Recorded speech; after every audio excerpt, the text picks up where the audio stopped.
आज अमन कमेटी ने अयूब खां चौराहे पर कैंडल मार्च किया। हाथरस की बेटी मनीषा के साथ हुआ जघन्य अपराध शब्दों की आलोचना से परे है। बलात्कार जैसे जघन्य अपराध व अपराधियों की समाज में कोई जगह नहीं है। आज उस बेटी ने दम तोड़ दिया। दरअसल ये उम्मीदों का दम टूट रहा है। प्रदेश में महिलाओं के खिलाफ अपराध पर गंभीर सवाल उठ रहे हैं। बलरामपुर में हाथरस जैसी एक और हैवानियत देखने को मिली। यहाँ भी दरिंदों ने B.Com की पढ़ाई कर रही छात्रा की इज्जत लूटी और उसे मार डाला। रेप की बढ़ती घटनाओं को लेकर अमन कमेटी घोर निंदा करती है और हम इन घटनाओं का पुरजोर विरोध करते हैं।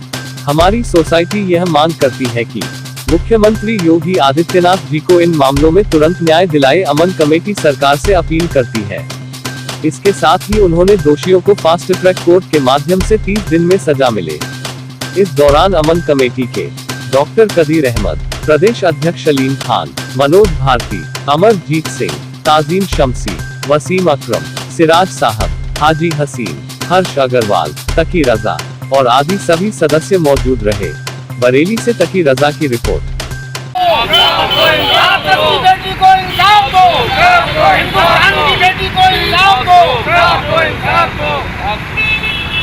अमन कमेटी है कि जो हाथरस में कांड हुआ ये बहुत ही निर्दलीय है, बहुत ही गलत है।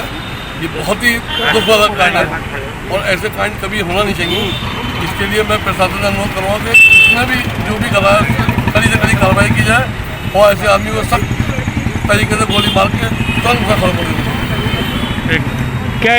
क्या इस विषय में कोई कानून बनना चाहिए जो बलात्कार हो रहे हैं यूपी के अंदर? बिल्कुल बनना चाहिए, अवश्य बनना चाहिए। योगी जी को हम लोग लिख के देंगे अपने अमन कमेटी के बैनर से और अवश्य बनना चाहिए। और ऐसा बनना चाहिए कि जबकि महिलाएं हमारी आगे सुरक्षा कर रही हैं। देखिए महिलाएं गाड़ी चला रही, महिलाएं सारे काम कर रही हैं। अगर आप जब महिलाएं सुरक्षित नहीं होंगी तो फिर हमारी क्या होगा? हमारा क्या होगा? फिर हम लोग नहीं बच पाएंगे। इसलिए महिलाओं की सुरक्षा सबसे पहले है। महिलाओं की देखो जी अलीम भाई बताइए क्या विषय है? विषय ये है कि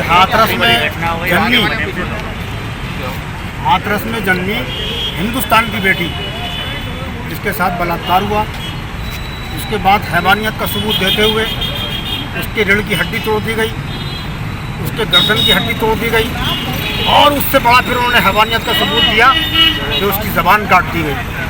जिस ज़बान से वो अपनी पीड़ा बयान करती, जिस ज़बान से वो अपने दर्द को बयां करती, वो ज़बान उसकी काट दी गई। इसलिए काट दी गई कि ये कोई बयान ना दे सके। लेकिन सबसे बड़ा इंसाफ अगर किसी का है तो वो ईश्वर का है।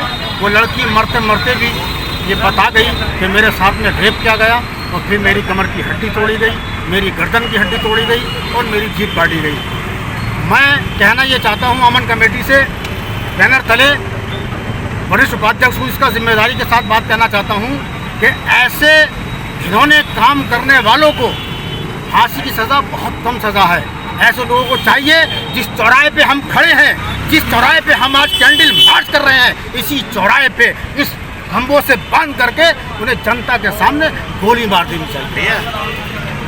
जब ये कानून अगर ऐसा बन जाएगा कि जो लोग रेप करते हैं, रेपिस्ट को गोली मारने की सज़ा अगर चौराहे पे हो जाएगी, तो फिर आगे जो हमारी बेटियों के संग में ये घृणा काम हो रहे हैं, चाहे वो बलरामपुर हो, चाहे वो हाथरस हो, चाहे वो दिल्ली की निर्भया हो, जिस तरीके से निर्भया के साथ में इंसाफ हुआ है, उसके दोषियों को फांसी की सजा दी गई है। इसी तरीके से इन चारों को भी, वो भी चार थे और ये भी चार है, इन चारों को भी फांसी की सजा नहीं बल्कि चौराहे पे खड़ा करके खंबे से बांधकर गोली मारना चाहिए। लड़की के साथ रेप नहीं हुआ था और ना ही जीभ काटी गई है, तो अगर इसमें साथ नहीं हुआ तो आप देखिए, मैं एक बात और कहना चाहूँगा, ये हिंदुस्तान की जो महिला हैं, हिंदुस्तान की जो ख़वातीन हैं, ये अपनी जान तो दे सकती हैं लेकिन कोई घिनौना इल्ज़ाम भी अपने ऊपर नहीं ले सकती।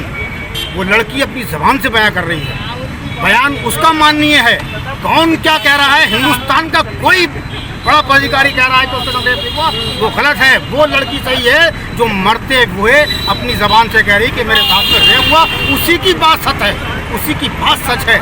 पीड़ा उसको हुई है, कहने वालों को नहीं, वो दुनिया है, कुछ भी कह सकती है, लेकिन दर्द उसको हुआ है।